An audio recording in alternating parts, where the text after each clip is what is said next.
Hello friends, मैं सुनील प्रसाद शर्मा और आप सभी का एमबीबीएस बायोलॉजी क्लासेस में स्वागत है। तो चलिए आज आप लोगों का वीडियो वहाँ से आप लोगों का जो टॉपिक था वहाँ से आगे बढ़ाते हैं। तो आज जो हम बात कर रहे हैं वो बात कर रहे हैं कि हमारे जो इस धरती पे जो जीव है उनको समझने के लिए कितने भागों में बांटा गया। मतलब हम आज जो पढ़ रहे हैं वो क्लासिफिकेशन ऑफ ऑर्गेनिज्म का, ठीक है, यानी कि जीवों का वर्गीकरण के बारे में, है ना।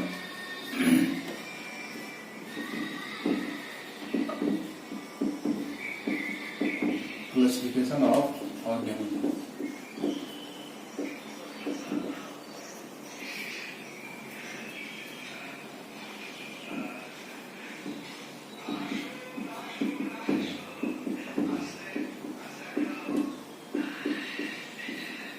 जीवों का वर्गीकरण के बारे में बात बोल रहे हैं, यानी क्लासिफिकेशन ऑफ ऑर्गेनिज्म।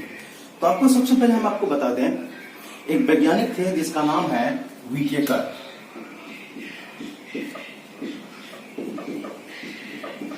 ध्यान दीजिएगा, एक वैज्ञानिक थे जिसका नाम है व्हिटेकर।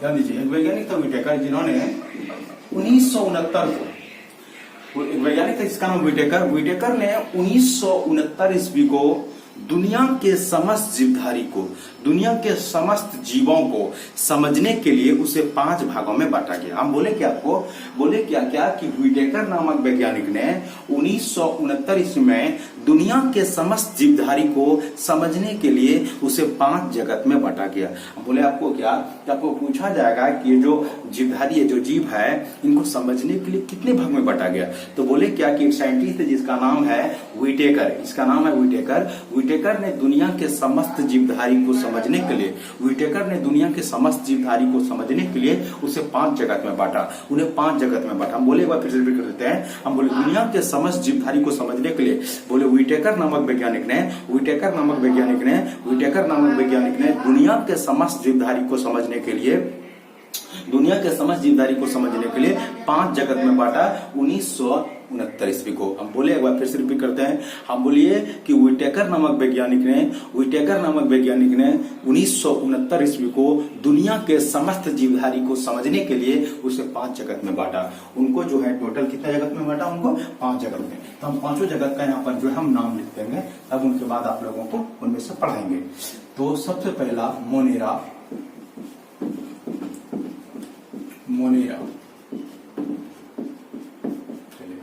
दूसरा प्रोटिस्टा,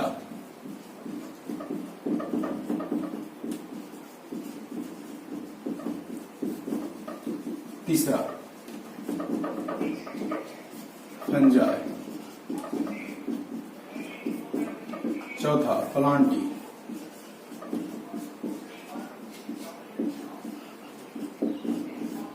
पांचवा एनिमेलिया,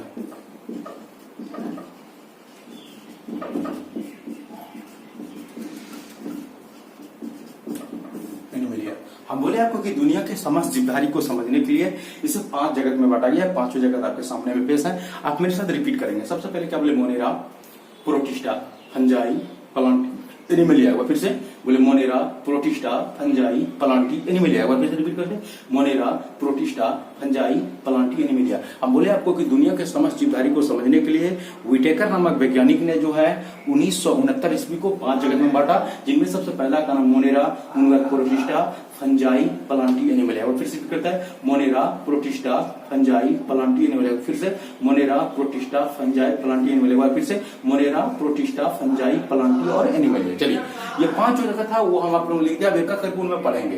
तो सबसे पहला जो पढ़ेंगे वो मोनेरा, तो जिसमें सबसे पहला पढ़ेंगे वो मोनेरा है। हम इनके बारे में पढ़ेंगे, मोनेरा के बारे में। तो मोनेरा के बारे में हम आप लोगों को पढ़ाएंगे। तो सबसे पहले बता दें, इनके एग्जाम्पल में जो आते हैं वो सबसे पहले आते हैं बैक्टीरिया, जिसको आप हिंदी में जीवाणु कहते हैं, ठीक है। उसके बाद है माइकोप्लाज्म,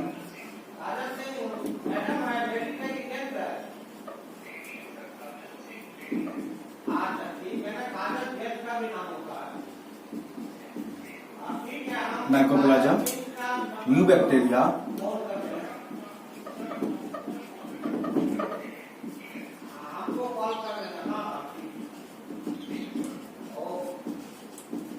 बैक्टीरिया, आर्की बैक्टीरिया,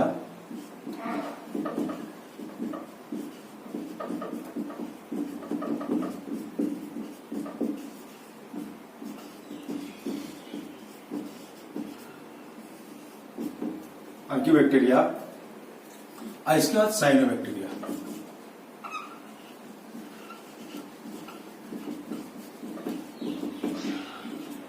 इसको बोलते हैं साइनोबैक्टीरिया।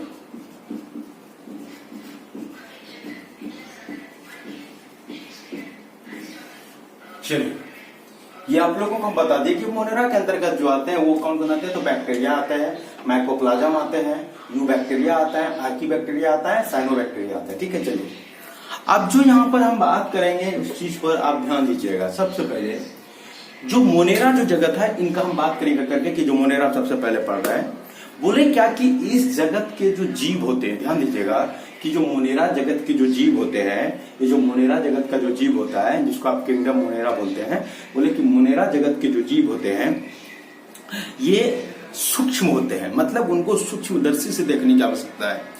इनके जो ज्यादातर जो जीव, इसके अंदर के जो ज्यादातर जो जीव आते हैं वो सूक्ष्मदर्शी हो, मतलब सूक्ष्म होते हैं। उनको देखना है तो आपको सूक्ष्मदर्शी का उपयोग करना पड़ेगा। वही बोले आपको कि मोनेरा जगत के अंदर का जो जीव आते हैं वो ज्यादातर क्या होते हैं, सूक्ष्म होते हैं, जिनको देखने के लिए माइक्रोस्कोप की आवश्यकता होती है। ठीक है, चलिए अगला पॉइंट में क्या बोले क्या कि ये मोनेरा जगत के जो जीव होते हैं ये प्राचीन एवं प्रारंभिक जीव है ना, कि ये प्राचीन काल में यही था। और ये सबसे पहले भी जो है वैज्ञानिकों का मानना है कि लमसम जो लगभग पहले जो है यही आया। तो वही आपको बोले कि मोनेरा जगत के जो जीव है ये प्राचीन है और प्रारंभिक जीव है। ठीक है, चलिए अगला पॉइंट में क्या बोले कि ये जो मोनेरा जो है ये प्रोकैरियोटिक जीव होते हैं। मोनेरा जो होते हैं ये प्रोकैरियोटिक जीव। प्रोकैरियोटिक का क्या मतलब होता है वो आप लोगों को हम बता रहे हैं। मोनेरा जो होता है वो क्या होता है, प्रोकैरियोटिक। प्रोकैरियोटिक का क्या मतलब वो आप लोगों को समझाते हैं, बिल्कुल आप समझते जाइएगा। प्रोकैरियोटिक का मतलब होता है, यहां पर जो हम बता रहे हैं उसका ध्यान दीजिएगा। प्रोकैरियोटिक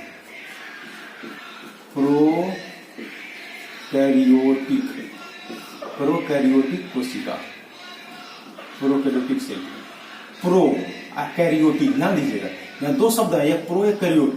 प्रो का मतलब होता है फॉल्स और कैरियोट का मतलब होता है न्यूक्लियस, जिसको केंद्रक कहते हैं।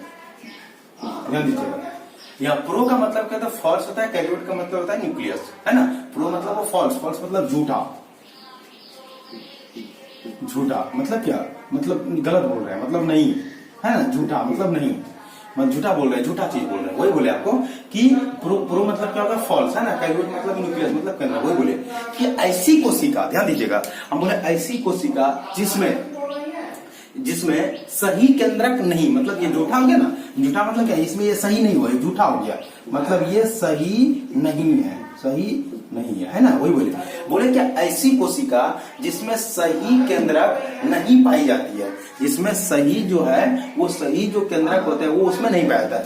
ये जैसे यहाँ पर ये सेल हो गया, बीच में इसका केंद्रक मिलता है ना, इसके बीच में केंद्रक है, लेकिन ये केंद्रक जो है इनमें प्रोकैरियोट में, ये जो मोनेरा है इनके जगत में जो जीव है उनमें सही केंद्रक नहीं मिलता। वही बोले आपको बता मैं, बोले ऐसी जीव, बोले क्या ऐसी जीव जिसमें सही केंद्रक नहीं पाई जाती है उसे प्रोकैरियोटिक सेल कहते हैं। वही बोले आपको कि ऐसी जीव जिसमें सही केंद्रक नहीं पाई जाती उसे प्रोकैरियोट या तो फिर उसको प्रोकैरियोटिक सेल कहते हैं। एक बार फिर से रिपीट करें, हम बोले ऐसी जीव जिसमें सही केंद्रक नहीं पाई जाती है उसे प्रोकैरियोटिक सेल या तो फिर प्रोकैरियोट कहते हैं। ठीक है, इसके एग्जाम्पल में आप देख ले हम bacteria, mycoplasma, you bacteria, Archie bacteria, cyanobacteria. ठीक है, चलिए वही आपको बोले कि इस जगत के जो जीव होते हैं वो क्या होता है, वो प्रोकैरियोट होते हैं। ठीक है, अगला पॉइंट बोले इस जगत के जो जीव होते हैं उसमें कोशिकांग भी नहीं पाए जाते। आपको जैसे कोशिका आप लोग पढ़े होंगे 9th में, तो उसमें जैसे देखे होंगे कि उनमें जो है माइटोकॉन्ड्रिया पाया गया है ना, माइटोकॉन्ड्रिया हुआ, फिर जो लाइसोसोम हुआ, एंडोप्लाज्मिक रेटिकुलम हुआ, वो सब इसमें कुछ नहीं मिलता। वही बोले आपको कि ये जो मोनेरा जगत का जो जीव है इसमें कोशिकांग भी नहीं पाया जाता। कोशिकांग मतलब कोशिका का छोटा छोटा अंग जो है वो इसमें, यानी कि सेल ऑर्गन जो इसमें नहीं पाई जाती है, यानी वो एब्सेंट होते हैं। ठीक है, चलिए अब अगला पॉइंट में क्या बोले क्या कि मोनेरा जगत के जो जीव होते हैं ये कुछ सपोषी होते हैं और कुछ विषमपोषी होते हैं। आपको बताएंगे, अब बोले मोनेरा जगत के जो जीव होते हैं कुछ सपोषी होते हैं और कुछ क्या होता है, विषमपोषी होते हैं। तो जो सपोसी है वो भी बता रहे हैं, वो विषमपोषी वो भी बता रहे हैं। लेकिन आप पहले बता दिए कि मुनेरा जगत के जो जीव होते हैं कुछ सपोसी होते हैं कुछ विषमपोषी होते हैं। तो सपोसी जो होते हैं उसको ऑटोट्रॉफ कहते हैं। ये जो सपोसी होते हैं, सपोसी उसको ऑटोट्रॉफ कहते हैं, ऑटोट्रॉफ या ऑटोट्रॉफी, ठीक है, ऑटोट्रॉफ। ये जो ऑटोट्रॉफ सपोसी इसको क्या बोलते हैं कि ऐसे जीव जो अपना भोजन स्वयं बनाते हैं, बोले ऐसे जीव जो अपना भोजन स्वयं बनाते हैं उसे सपोसी कहते हैं। उदाहरण के तौर पर आप देखते हैं पेड़ पौधा है ना, ये अपना भोजन स्वयं, लेकिन ये जो आप साइनोबैक्टीरिया देख रहे हैं इसी को ब्लू ग्रीन एल्गी कहते हैं, ये भी अपना भोजन स्वयं बनाते हैं, ठीक है। तो वही साइनोबैक्टीरिया अपना भोजन स्वयं, वही आपको बोले कि ऐसे जीव जो अपना भोजन स्वयं बनाते हैं उसे सपोसी कहते हैं। बोले ऐसे जीव जो अपना भोजन स्वयं बनाते हैं उसे सपोसी कहते हैं। आप डायरेक्ट देख सकते हैं पेड़ पौधा जो अपना भोजन स्वयं बनाते हैं। हम लोग भोजन बनाते नहीं, हम लोग सिझाते और पका के खाते हैं, है ना। पौधा है जो अपना भोजन स्वयं बनाता है, वो किसी से वो प्रकाश संश्लेषण के जरिए जो अपना भोजन बनाता है ना। हम लोग क्या करते हैं, अपने खुद से भोजन बनाते नहीं है, उसको सिझा के खाते हैं। अपना भोजन तो पौधा बनाता है, साइनोबैक्टीरिया बनाता है। वही बोले कि ऐसे जीव जो अपना भोजन स्वयं बनाते हैं उसे सपोसी या तो फिर ऑटोट्रॉफ कहते हैं, ठीक है। चलिए अब इसी में एक चीज बात और है, विषमपोषी। विषमपोषी, अब चलिए अब जो विषमपोषी इसको हेटेरोट्रॉफ कहते हैं, हेटेरोट्रॉफ। अब आपको ये हेटेरोट्रॉफ पहले समझा जाता है।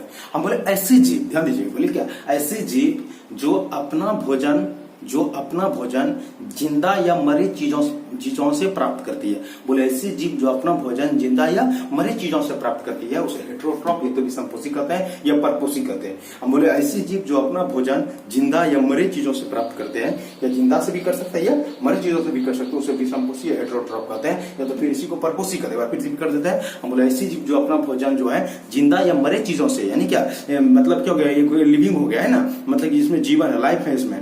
ये क्या हो गया, मरा हुआ, ये क्या हो गया, नॉन लिविंग है ना, सजीव और निर्जीव दोनों बात कर रहे हैं। वो ऐसे जीव जो अपना भोजन जो है जिंदा या मरी चीजों से प्राप्त करते हैं उसे क्या कहते हैं, विषमपोषी हेटेरोट्रॉफ कहते हैं ना। इसके एग्जांपल है बैक्टीरिया, है ना, वो हम लोगों में जिंदा में उसमें बीमारी उत्पन्न कर देते हैं, उसमें टाइम ही होता है। अब जब हम लोग मर जाते हैं तो भी आगे बैक्टीरिया आके हम लोगों के शरीर को अपघटित करता है, तो भी वो हमारे भोजन पर निर्भर है ना। तो क्या हो गया, वो विषमपोषी हो गया, हेटेरोट्रॉफ हो गया, ठीक। चलिए तो अगला पॉइंट क्या बोले कि मोनेरा जगत के जो जीव होते हैं, मोनेरा जगत के जो जीव होते हैं ये क्या करते हैं, ये अलैंगिक जनन करते हैं। ये क्या करते हैं, अलैंगिक जनन, यानी कि इसमें सेक्सुअल ऑर्गन नहीं होते हैं ना। तो इसमें क्या होता है, इसमें गेमिट फ्यूजन नहीं होती है ना। इसमें डायरेक्ट क्या होता है, शरीर का भाग टूट गया और एक नया जीव बन गया। वही बोले ये जो मोनेरा जगत के जो जीव है, ये मोनेरा जगत के जो जीव होते हैं उसमें अलैंगिक जनन होता है, एसेक्सुअल रिप्रोडक्शन होती है, ठीक है। बोले मोनेरा जगत के जीव जो होते हैं उसमें एसेक्सुअल रिप्रोडक्शन होता है, ठीक है। चलिए आपको लास्ट में कि मोनेरा जगत का जो उदाहरण है वो इस प्रकार है, बैक्टीरिया हो गया, माइकोप्लाज्म हो गया, यू बैक्टीरिया हो गया, आर्किबैक्टीरिया हो गया